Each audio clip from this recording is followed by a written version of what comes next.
Hi, I'm Melody, Youth Services Librarian at the Everett Public Library. I'm so happy to introduce Tehereh Mafi, one of our featured authors for our Fall Writing Festival. Tehereh Mafi writes for a wide age range from middle grade fantasy to sweepingly complex young adult stories. My reading journey for her started with Furthermore, a fantasy slightly inspired by Alice in Wonderland. It's about a world where magic equals color and color equals magic, but Alice, the main character, was born without either. Her father decides to go into the land of Furthermore to find magic, a land where there are places with random rules that don't make sense, where up can be down, and paper can be alive. He ends up getting captured and imprisoned, and Alice and her friend Oliver have to find him down the rabbit hole. I was so amazed by Tehereh Mafi's ability to paint with her words that I had to read more books by her. I hope that reading or listening to her books will inspire you to create your own strong characters and describe the settings of your stories in ways that make the world come to life for your readers. Other Words for Home by Jasmine Warga features Jude, who flees her home in Syria, leaving behind her brother and father to come live with Cincinnati relatives. Starting American school is a shock for Jude, but she learns to find her way, make friends, and even try new things. Like Tehereh Mafi's Large Expanse of the Sea, this story is about a young Muslim teen learning to find joy and confidence despite stereotyping and discrimination.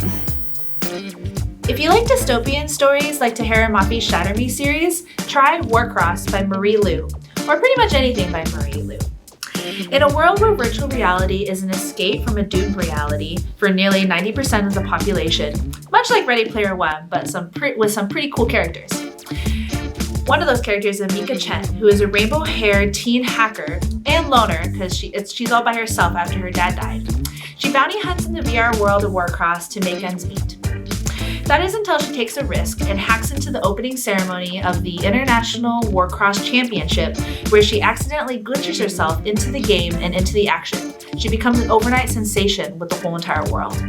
Think Hunger Games designed as a game of capture the flag. Instead of being arrested for her hacking, she ends up being hired to be undercover by Hideo Tanaka, a young programmer who created the game in the first place to shy away or hide away from his own emotional past. This is an adrenaline-rushing read that makes you so unsure of who to trust and what's going to happen.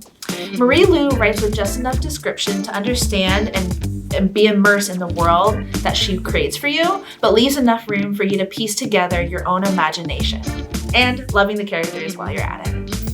Arusha and the End of Time by Roshani Chakshi features Aru, who has a problem with lying to her classmates about traveling abroad during her vacations.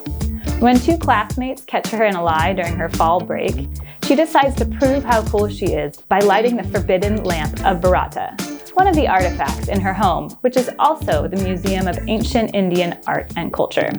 When she lights the lamp, she unleashes a destructive force that threatens those she loves and the universe.